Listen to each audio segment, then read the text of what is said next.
So I'm Ivan Bhardwaj. I'm the chief of the Medi-Cal Behavioral Health Policy Division at the California Department of Healthcare Services. And my team and I, we administer the state's policies and programs for the state's specialty behavioral health programs. We oversee behavioral health programs for the California Advancing and Innovating Medi-Cal initiative. And then we also oversee Medicaid adjacent initiatives like 988 and the Community Assistance Recovery and Empowerment Act. Um, but here in my capacity today is really to provide a bit on the state's perspective of the Recovery Incentives Program, some of the data that Larry had mentioned, and yeah, just kind of tout the successes of our program. So next slide, please. So before getting going, just want to note, California was the first state in the nation to receive approval of our, of contingency management as a Medicaid benefit, which, I think is really historic. We have our authority through our Centers for Medicare and Medicaid Services Section 1115 demonstration waiver, which really allows our state to kind of test innovative programs and models. And, I think contingency management is the perfect example of that. And we were not just the first state to receive approval of the benefit, but the first to implement contingency management as a Medicaid benefit in April 2023 with our first patient receiving services in Los Angeles County. Los Angeles has been a major, partner in this program, so have really appreciated all of the work that they're doing to stand up the benefit to so many of their Medicaid members. And we have this kind of statewide through our drug Medi-Cal organized delivery system, which is a kind of a carve out of our regular healthcare system essentially, and it accounts for 40 counties, and that represents about 97% of the state's Medicaid population. So we have 58 counties. The program is available in as many as 40 counties. So, assuming that every county were eventually to opt into the program, that would cover the vast majority of the state's Medicaid population. Next slide. So I think, the need to support contingency management as a statewide benefit, I think is, the data around it is quite self-evident, I think.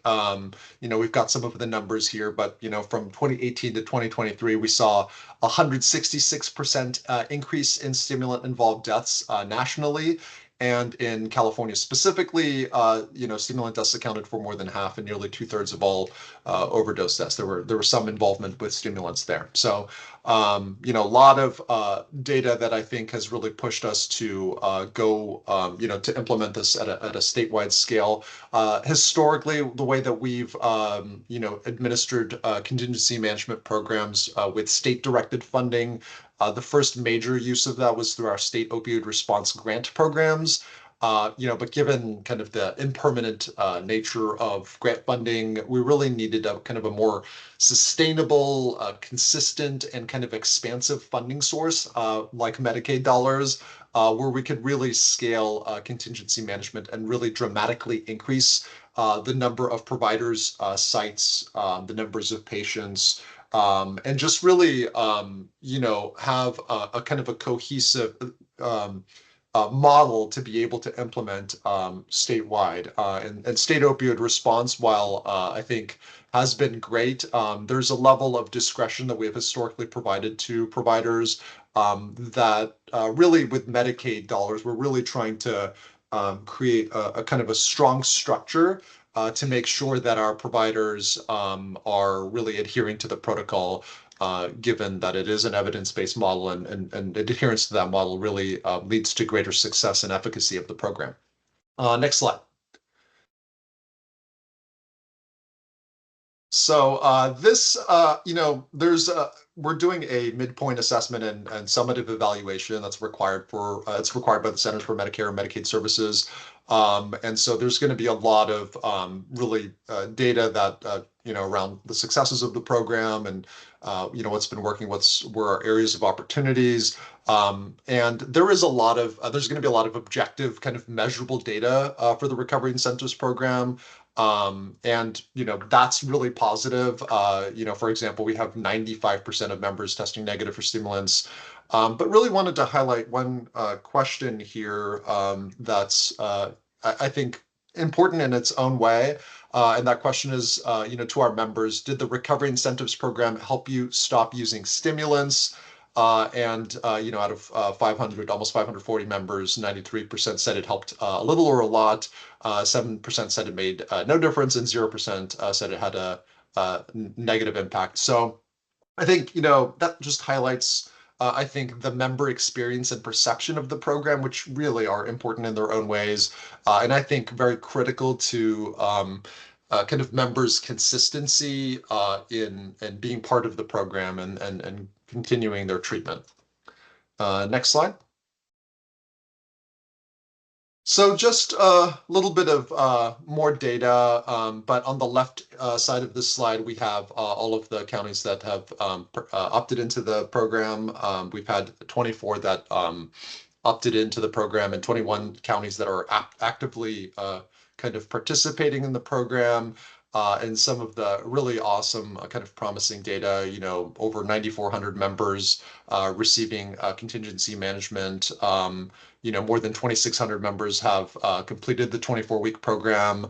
We have over 173,000, negative negative for stimulant UDTs, and that's out of 7,400 positives. And again, that's 95% negative UDTs.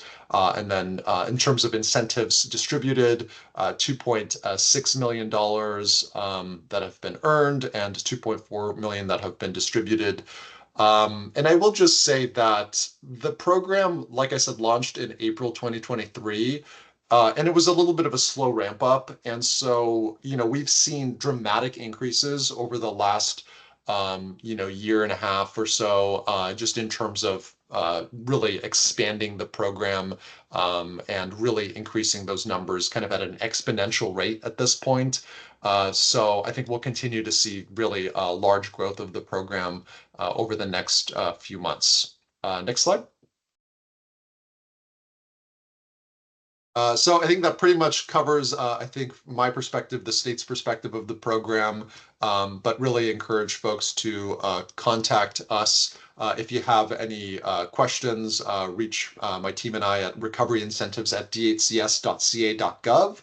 And then we do have our website linked here on the deck as well, which has all of our kind of policy guidance, as links to our special terms and conditions for our waiver. So a lot of information available on our website, and encourage you to check that out. Otherwise, just thank you and pleasure to be here.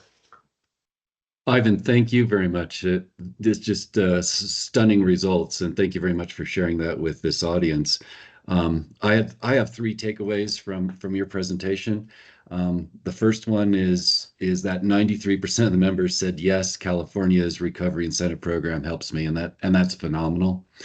And then just sticking with numbers, and just to reiterate it, 173,141 stimulant negatives versus 7,383 stimulant positives. As you said, a 95%, that's great results. And my third takeaway, is that contingency management works and your program works. So thank you very much for your time and your support.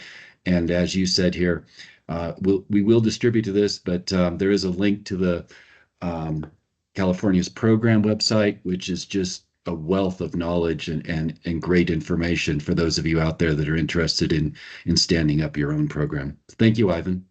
Thank you.